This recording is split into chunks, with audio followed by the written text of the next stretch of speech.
Dawidi ari mu ngoro ye yibaza icyo yakoreye Imana ubwo yari yibutse aho umwami Imana yamukuye.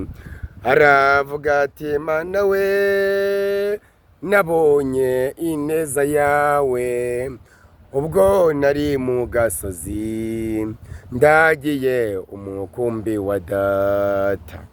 Dawidi ari mu ngoro ye yibaza icyo yakoreye Imana ubwo yari yibutse aho umwami Imana yamukuye. Aravuga ati Mana we, nabonye ineza yawe ubwo nari mu gasozi ndagiye umukumbi wa data. Shimwa nyagushimwa, ni wowe ukwiriye icyubahiro. Nabonye ineza yawe ababisha banjye bangose. Shimwa Yesu we, shimwa nyagushimwa, ni wowe ukwiriye icyubahiro.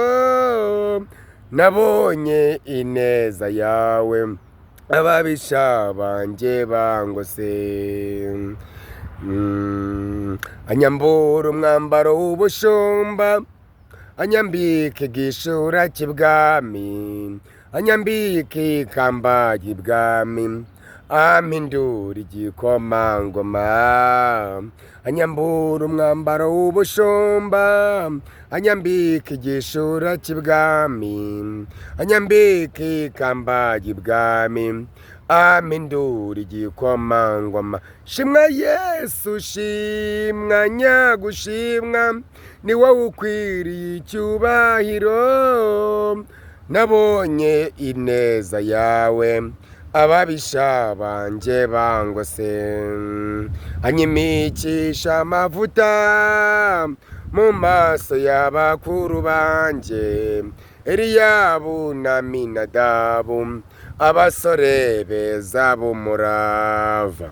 Anyimikisha amavuta mu maso y'abakuru banjye, Eliyabu na Aminadabu, abasore beza b'umurava.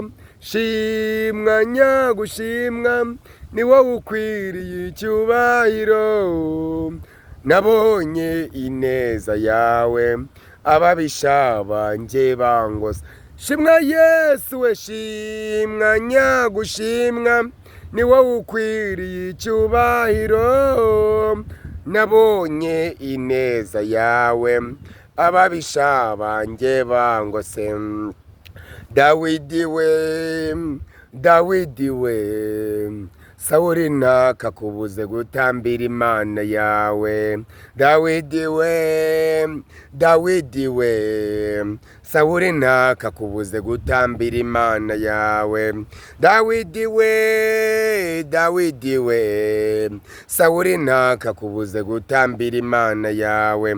Ye Dawidi aratamba, Dawidi aratamba, Dawidi aratambira Imana ye. Dawidi aratamba, Dawidi aratamba, Dawidi aratamba, Dawidi aratambira Imana ye. Dawidi aratamba, Dawidi arakomeza aratamba, Dawidi arakomeza aratamba, Dawidi arakomeza aratamba, Dawidi arakomeza aratamba. Tamba tamba tamba we, tambira Imana tamba, tamba tamba tamba we, tambira Imana tamba, tamba tamba we, tambira Imana tamba. Dawidi arakomeza aratamba, Dawidi arakomeza aratamba, Dawidi arakomeza aratamba. Niyo yimika Imana, niyo yimika, ikura abami ku ngoma ikimika abandi. Yakuye Sawuli ku ngoma yimika Dawidi. Niyo yimika Imana, niyo yimika, niyo yimika Imana, niyo yimika. Yakuye abami ku ngoma yimika abandi. Yakuye Sawuli ku ngoma yimika Dawidi. Niyo yimika Imana, niyo yimika. Yesu ashimwe nshuti bakunzi bacano ab'Imana bera, nongeye kubasuhuza kandi mbifuriza ishya n'ihirwe. Murumva yuko natangiriye mu buryo bw'umwuka wera. Imana ishimwe rero, kuririmba nako n'ugusenga kwa kabiri. Buriya narindeho senga, Imana ibagirire neza, Imana ibahe imigisha.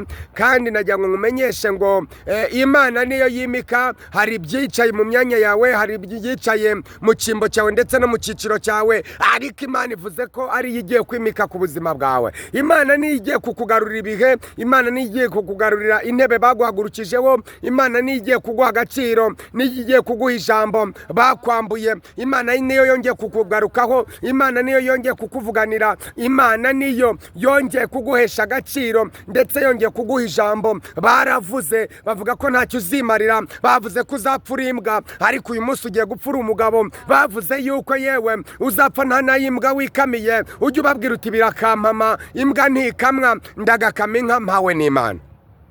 Imana ishimwe iby'abana b'abantu bakwifurije, iby'abana b'abantu bashatse kukugezaho, Imana ntabwo ari ibyo ishaka kukugezaho. Iby'abana b'abantu bashatse kuzapfa ntacyo wimariye, oya, uyu munsi babwire ngo Imana yavuguruje. Hari ikintu ugiye kwimarira, hari icyo Imana igiye kugukorera, hari iby'ubutwari Imana igiye kugukoresha. Humura, komera. Najya ngo nkumenyeshe nshuti mukunzi, muvandimwe, munyarwanda unyumva, murundi, munyakongomane, munyauganda uri kunyumva, munyatanzania, muntu wo hanze muri Amerika ndetse na za Canada n'ahandi, najya ngo nkumenyeshe ngo uyu munsi hari amavugurura. Imana igiye kongera kuvugurura, igiye kuvugurura ku buzima bwawe. Imana igiye kuguhesha agaciro, igiye kuguha ijambo, igiye kukugarukaho. Imana yongeye kukuvuganira, Imana yongeye kugusetsa. Haleluya. Najya ngo nkumenyeshe ngo Bibiliya ivuze ngo iki? Iravuze ngo abashaka ubwiza n'icyubahiro no kudapfa babishakisha gukora ibyiza badacogora. Nukora neza uzemerwa. Imana y'amahoro ikugiriye neza. Najya ngo nkumenyeshe nti uyu munsi ivuguruje imigambi y'ingajya n'icyakura ku buzima bwawe. Ibyo bavuze, ibyo bagambiriye, ibyo batekereje ntabwo ariko bigiye gusohora, ahubwo Imana igiye gusohoza ibyiza. Imana igiye kuza ku buzima bwawe. Imana yakwemereye imodokari, nuyakire. Yakwemereye amadolari, oya nuyakire. Yakwemereye ubuzima buzima, nubwakire. Yakwemereye amayero, nuyakire. Yakwemereye kukujyana hanze ikagutambagiza ibihugu, oya nubyakire, birasohoye. Yakwemereye inzu nziza, nayo nuyakire, nayo irayisohoje. Imana yagiye ikwemerera ubuzima, ikwemera uburame, nubwakire. Wowe password ni yihe? Nugukiranuka. Ndajya ngo nkubwire ngo ibi bintu ntabwo Imana izabigusohoreza usambana, ntabwo izabigusohoreza ujya mu bapfumu, ntabwo izabigusohoreza utingana, ntabwo izabigusohoreza wikinisha, ntabwo izabigusohoreza uri umusinzi, ntabwo izabigusohoreza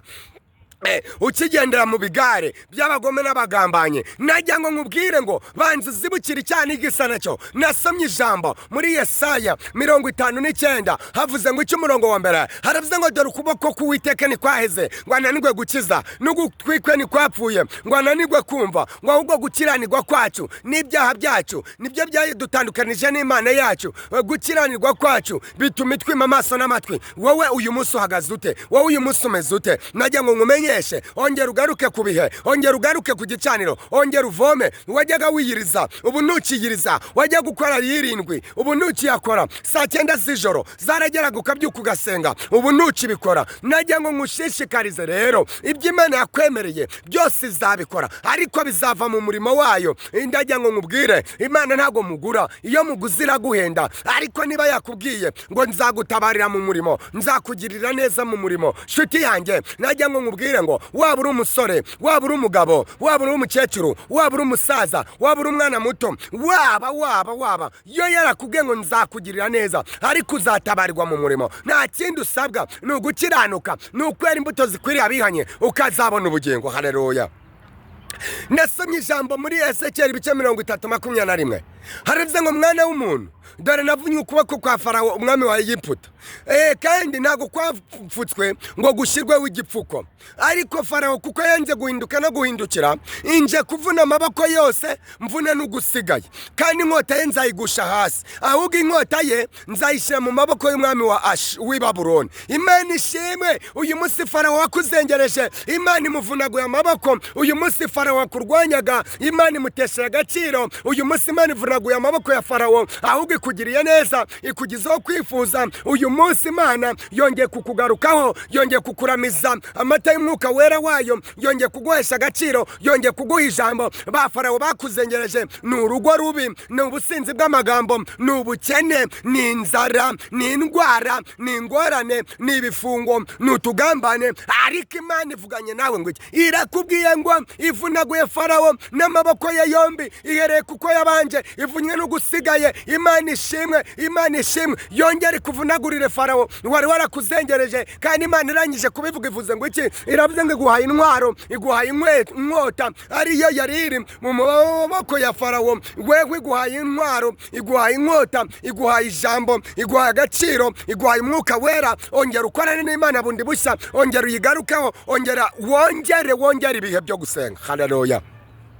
Imana iraje, Imana yacu izaza ntizaceceka, Imana izakugirira neza. Najya nkubwe ngo nshuti uri kunyumva, nshuti muvandimwe wari unteze amatwi, Imana izakugirira neza, ntabwo izatuma izina ryayo ritukwa. Yaravuze ngo icyubahiro cyayo ntizajya undi, ndetse n'ishimwe ryayo ntizariho ibishushanyo bibajwe. Somye ijambo rimbwira ngo iki? Somye ijambo rinyereka yuko Imana yakije Daniyeli mu rwobo rw'intare. Uyu munsi wari uri mu rwobo rw'intare, Imana ikuzamuye muri urwo rwobo wari umazemo igihe kirekire. Urwobo rwawe ni ubusambanyi, urwobo rwawe ni ubusinzi, urwobo rwawe ni uburwayi, urwobo rwawe ni ingorane mbi, urwobo rwawe ni abakwanga, urwobo rwawe ni abakuvuga, urwobo rwawe ni abakwasamiye, urwobo rwawe ni za gereza zikugendaho, urwobo rwawe ni utugambane, urwobo rwawe ni indwara zanze gukira, ni imivuduko y'amaraso, ni amadiyabete, ni amakaseri, ni indwara z'ibisazi. Ariko Imana ivuganye nawe ngo iki? Irakubwiye ngo ndona urwo rwobo irukuzamuyemo nk'uko yazamuye Daniyeli, nawe irarukuzamuyemo. Imana iguhaye agaciro, Imana iguhaye ijambo, yongeye kukugarukaho, yongeye kukuvuganira, yongeye kuguhesha umwuka wera, yongeye kuguha ibihe, yongeye kukugaruraho abantu bazima. Igukije abazima babi, igukije abazima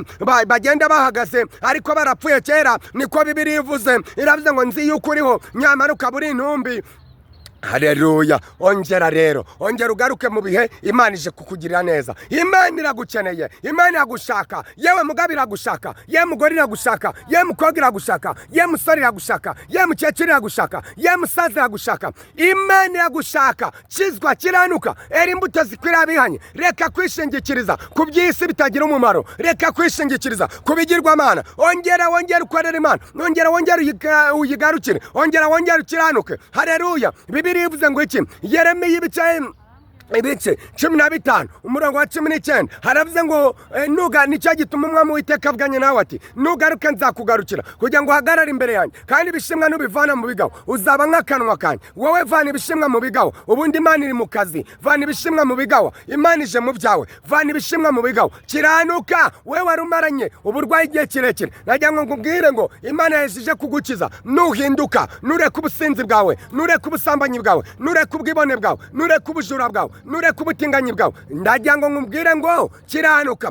Imana ntabwo ikwima inzu nziza ngo uyibemo, ntikwima amadolari ngo uyatunge, ntikwima imodokari ngo uyigendemo, ntikwima. Ahubwo Bibiliya yavuze ngo ukuboko k'Uwiteka ntikwaheze ngo ananirwe gukiza, n'ugutwi kwe ntikwapfuye ngo ananirwe kumva. Ngo ahubwo gukiranirwa kwacu n'ibyaha byacu nibyo biyitera kutwima amaso n'amatwi ikanga kutwumva. Kiranuka rero, ubundi Imana iraje irabyikoreye, Imana irabyikoreye byose, Imana irabyikoreye byose, Imana yabyikoreye. Iby'abana b'abantu bavuze ko ntacyo uzigezaho, humura ugiye kukigezaho. Iby'abana b'abantu bavuze yuko naho uzagera utazatera intambwe, humura Imana ije kubikora. Wowe icyo usabwa nta kindi, ni ya password nakubwiye yitwa gukiranuka. Mika 6:8 havuze ngo iki? Haravuze ngo yewe mwana w'umuntu we, yakweretse icyiza icyo ari cyo. Icyo Uwiteka gushakaho ni iki? Ni ugukunda gukiranuka, ni ugukunda kubabarira, ni ukugendana n'Imana yawe wicisha bugufiya. Ngaho icishe bugufi kandi ugira urukundo. Dore urukundo rwashize mu bantu, dore urukundo rwarangiye mu bantu. Abantu ntibakigaburira abandi, abantu